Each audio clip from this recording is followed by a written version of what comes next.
Muita gente me pergunta como convencer, como dialogar com o bolsonarista. Eu não tenho a pretensão de mudar a cabeça de ninguém de cara e nem chego afirmando nada. Pelo contrário, eu gosto de pedir explicação. Daí eu sempre pergunto, por que votar em alguém que, sendo presidente durante uma pandemia, foi contra as melhores instituições de pesquisa no mundo e se posicionou contra a vacina? Ah, mas tem a cloroquina. Você sabia que o Brasil tem 3% da população mundial e 11% dos óbitos pela Covid-19? Como você explica isso? E você se lembra que Bolsonaro era contra as cotas e falou que ia investir em educação básica para ninguém precisar de cotas? Então, por que ele deixou de investir 8 bilhões em educação? E você sabia que a gente nunca teve uma evasão escolar tão gigante como agora e que a gente teve o menor número de inscritos no Enem?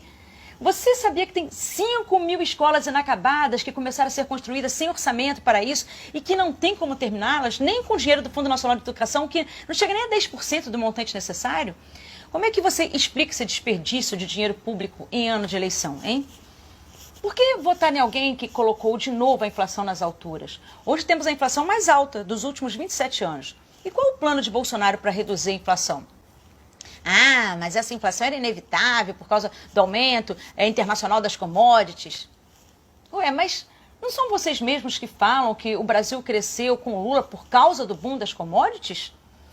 Por que não teve inflação no governo Lula, mesmo diante de uma crise mundial econômica que estávamos passando? O que foi feito pela população mais vulnerável no governo Bolsonaro? E por que o Brasil está de volta ao mapa da fome? Por que Bolsonaro protegeu os filhos de investigação? Olha, Flávio Bolsonaro, cujo salário era em torno de 25 mil, comprou uma casa de 6 milhões, apesar do patrimônio declarado em torno de 2 milhões. E se fosse o filho de Lula comprando mansões e apartamentos com dinheiro vivo?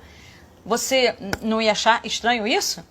Ó, Jair Renan atuou em favor de parceiros junto ao governo em troca de patrocínios. E se fosse o filho de Lula, você ia continuar em silêncio aí? Foi imposto sigilo da atuação do vereador Carlos Bolsonaro na viagem à Rússia. E se fosse dado sigilo de 100 anos para o filho de Lula, tudo bem para você também?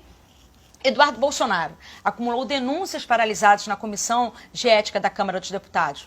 Ok para você? E por que Bolsonaro não deixa investigar os filhos dele?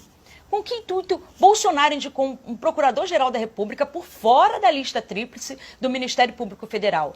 Qual a necessidade de colocar amigo em um órgão que, por essência, tem que ser imparcial? E por que tem 330 processos com fórum no STF estacionados no PGR agora? Por que seria bom aumentar o desmatamento em terras indígenas? Por que seria bom reduzir o orçamento para a proteção do meio ambiente, como fez Bolsonaro? E qual a vantagem de deixar a FUNAI inoperante por falta de recurso? Qual a vantagem para o Brasil e o meio ambiente permitir que o garimpo ilegal avance tanto? Por que o país melhoraria aumentando, como jamais vimos na história, o registro de armas de fogo? Qual a vantagem de desmontar, como o Bolsonaro fez, a fiscalização dos órgãos de Estado? E por que ele diminuiu tantos canais para denunciar violência contra a mulher? E por que os recursos destinados ao combate do trabalho infantil tiveram redução de 95%? Se é bom trabalhar, por que ele não trabalha? Como pode o chefe de uma nação ter tantas horas de folga e lazer como tem Bolsonaro? A média de trabalho de Bolsonaro é menos de 4 horas por dia. Isso pode ser chamado de mamata ou mamata só para professores e professores que trabalham em 3 escolas, né? Esses são alguns exemplos que sempre me ocorrem, ok? Geralmente a pessoa fica quieta, ela não consegue responder. Algumas vezes ela pergunta o que o PT fez. Aí eu falo, minha filha, né, meu querido, minha querida, tem tempo para ouvir tudo que o PT fez? Senta aí, puxa um banco que eu te conto. Quai, seu app de vídeos curtos. Quai, seu app de vídeos curtos.